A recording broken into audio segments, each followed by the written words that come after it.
कहाँ आज वह पूर्ण पुरातन यानी वैभवपूर्ण अतीत,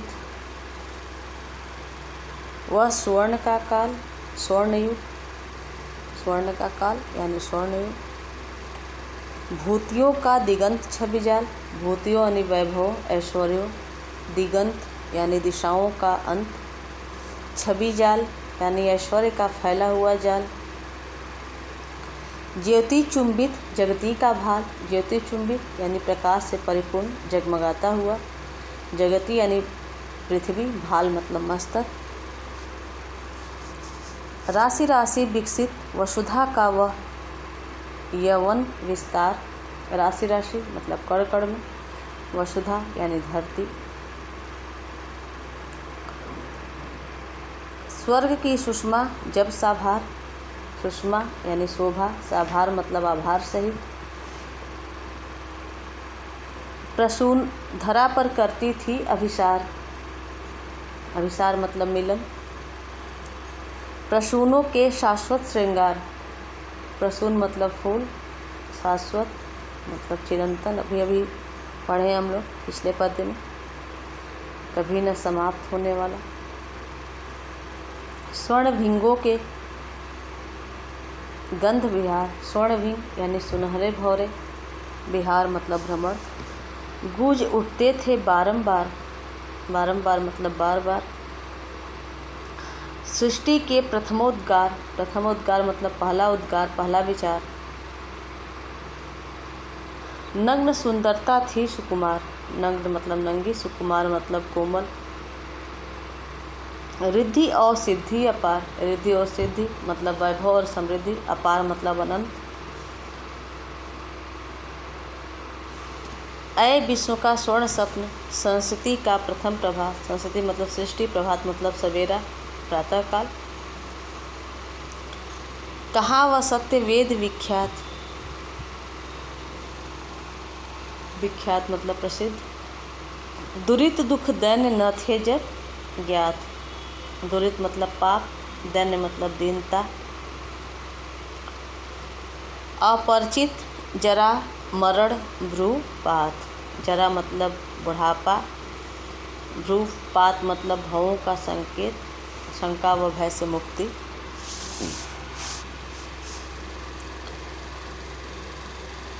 बच्चों, आज के वर्तमान स्थिति को देखकर कवि कह रहे हैं कि जब हमारे देश को सोने का चिड़िया कहा जाता था, जब हमारा देश जो है हर तरह से संपन्न था, और आज के इस युग को देख के क्या कभी यह विश्वास किया जा सकता है कि कभी जो है हमारा देश जो है सोने का चिड़िया था। यहाँ कवि ने भारतवर्ष के वैभवपूर्ण और समृद्ध अतीत का उल्लेख करते हुए समय के साथ साथ देश की भौगोलिक, सामाजिक, सांस्कृतिक परिस्थितियों में होने वाले परिवर्तनों का संकेत किया है। कहाँ आज वह पूर्ण पुरातन व स्वर्ण का काल, कवि जो है भारतवर्ष के वैभवपूर्ण अतीत से वर्तमान की तुलना करते हुए कहते हैं कि आज हमारी समृद्धि और ऐश्वर्य कहाँ विलुप्त हो गई है। कहाँ आज वह पूर्ण पुरातन व स्वर्ण का काल, आज हमारी समृद्धि और ऐश्वर्य जो है कहाँ विलुप्त हो गई है, जो हमारे स्वर्णिम अतीत के पहचान थे। कभी हमारा देश जो है सोने की चिड़िया कहलाता था, वह स्वर्ण युग कहाँ खो गया है। भूतियों का दिगंत छवि जाल, ज्योति चुंबित जगती का भाल। प्राचीन युग में यहाँ चारों दिशाओं में इस छोर से उस छोर तक सुख समृद्धि का जाल जो है फैला हुआ था। प्राचीन समय में यहाँ चारों दिशाओं में इस छोर से उस छोर तक सुख समृद्धि का जाल फैला हुआ था। ज्योति चुंबित जगती का भाल, और ज्ञान के प्रकाश से इस देश का मस्तक जो है हर समय जगमगाता रहता था। ज्योति चुंबित जगती का भाल, ज्ञान के प्रकाश से इस देश का मस्तक जो है हर समय जगमगाता रहता था, अर्थात यहाँ जन जन में शिक्षा का प्रचार था। राशि राशि विकसित वसुधा का वह यौवन विस्तार, और धरती का कण कण जो है हरियाली से परिपूर्ण रहता था। चारों ओर हरी भरी फसलों से लहलहाते खेतों को देखकर ऐसा प्रतीत होता था स्वर्ग की सुषमा जब साभार धरा पर करती थी अभिसार, जैसे पृथ्वी जो है अपने यौवन के विस्तार पर हो और पृथ्वी पर चारों ओर ऐसी हरियाली फैली रहती थी, मानो पृथ्वी का आभार मानकर स्वयं स्वर्ग की शोभा जो है प्रेम मिलन हेतु यहाँ उतर आई हो। पृथ्वी पे चारों तरफ हरियाली फैली हुई थी, तो ऐसा लग रहा था जैसे स्वर्ग की सुंदरता जो है आभार व्यक्त करते हो इस धरती पर मिलन के लिए स्वयं ही उतर आया करती थी। प्रसूनों के शाश्वत श्रृंगार, नित्य जो है तरह तरह के रंग बिरंगे और सुगंधित फूल खिलकर पृथ्वी का श्रृंगार करते रहते थे। प्रतिदिन जो है तरह तरह के रंग बिरंगे और सुगंधित फूल खिलकर पृथ्वी का श्रृंगार करते रहते थे और स्वर्ण भृंगों के गंध विहार और उन पुष्पों के सुगंध से मदमस्त होकर उन पर गुंजार करने वाले सुनहले भौरे को देखकर ऐसा प्रतीत होता था गूंज उठते थे बारंबार सृष्टि के प्रथम उद्गार। उन भौरों के गुंजार को देख के ऐसा प्रतीत होता था जैसे सृष्टि जो है भौरों के रूप में घूम घूम कर अपने हृदय के प्रथम उद्गार को व्यक्त कर रही हो। उन भौरों सुनहले भौरों को देखकर ऐसा लगता था जैसे सृष्टि जो है भौरों के रूप में घूम घूम कर अपने हृदय के प्रथम उद्गार को व्यक्त कर रही हो।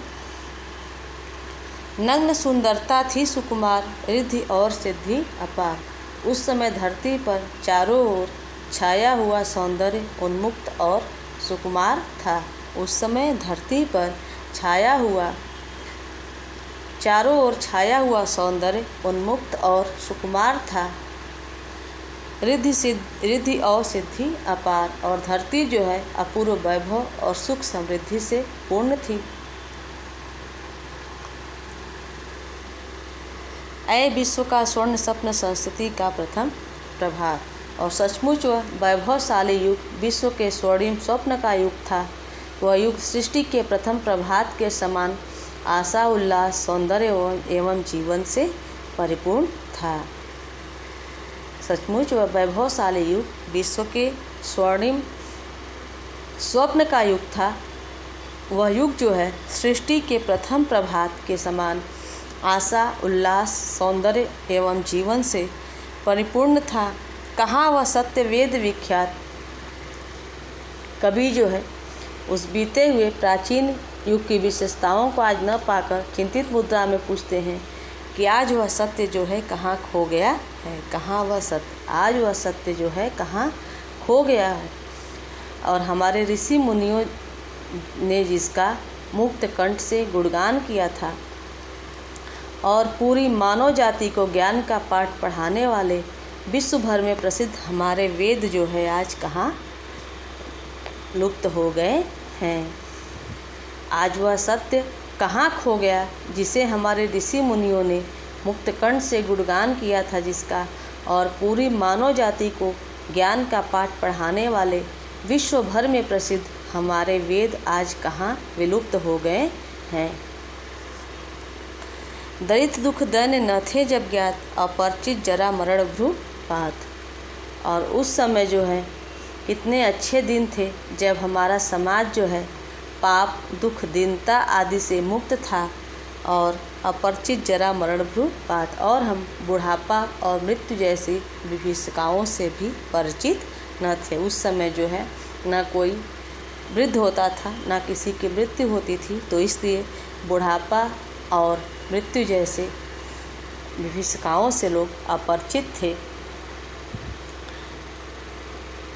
कवि जो है इस पद्यांश में भारत के समृद्धशाली अतीत को महिमा मंडित करते हुए उससे सीखने का भाव व्यक्त किए हैं। काव्य सौंदर्य, रस शांत है, संस्कृत निष्ठ खड़ी बोली, शैली प्रतीकात्मक, अलंकार, अनुप्रास, रूपक, पुनरुक्ति प्रकाश एवं मानवीकरण गुण ओज है, शब्द शक्ति लक्षणा है।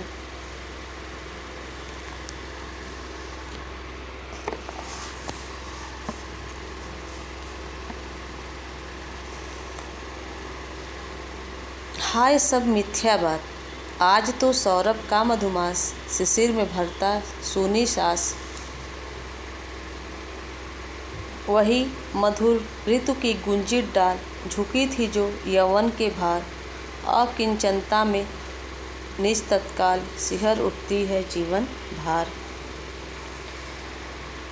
इस पद्य में कवि ने अतीत के गौरवपूर्ण समय से वर्तमान समय की तुलना की है। हाय सब मिथ्या बात, मिथ्या मतलब झूठी। आज तो सौरभ का मधुमास, सौरभ मतलब सुगंध, मधुमास मतलब बसंत का महीना। शिशिर में भरता सूनी सांस, शिशिर मतलब जाड़ा। वह मधुर ऋतु की गुंजित डाल, मधुर ऋतु यानी बसंत, मधुमास और मधुर ऋतु बसंत का ही नाम है। गुंजित डाल गुंजन से परिपूर्ण। झुकी थी जो यौवन के भार, यौवन मतलब जवानी। अकिंचनता में निज तत्काल, अकिंचनता मतलब निर्धनता, निज मतलब अपना, तत्काल मतलब उसी समय। सिहर उठती जीवन है भार, सिहर मतलब काँप उठना। हाय सब मिथ्या बात, कवि जो है अतीत के स्वर्णिम युग को स्मरण करते हुए कहते हैं कि वर्तमान समय की दयनीय दशा को देखकर कल के वैभव व समृद्धि का भला कौन विश्वास करेगा। कवि कह रहे हैं कि जो हमारा अतीत था और उस समय का जो वैभव और समृद्धि था,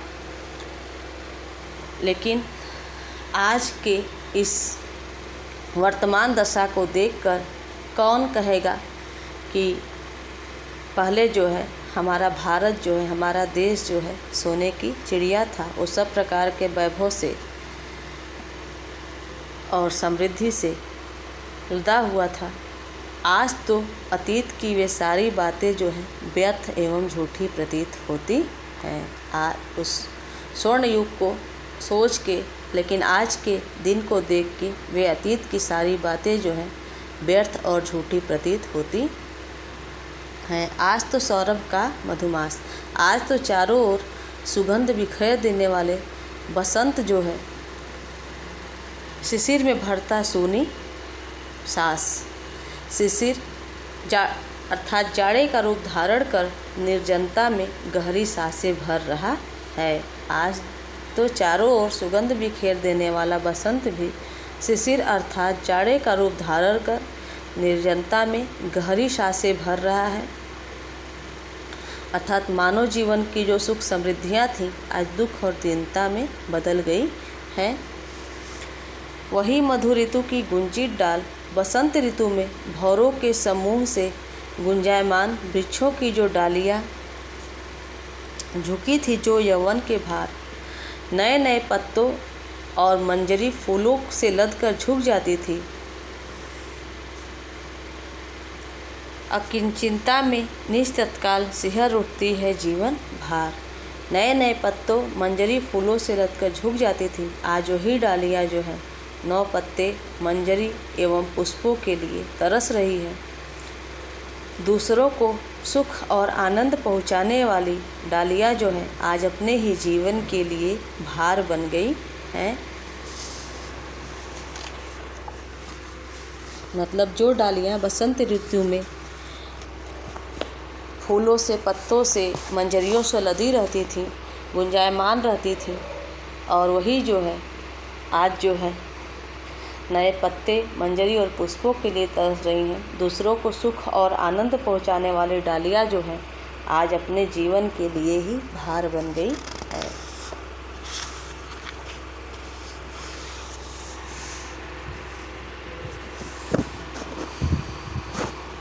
आज पावस नद के उद्गार, काल के बनते चिन्ह कराल।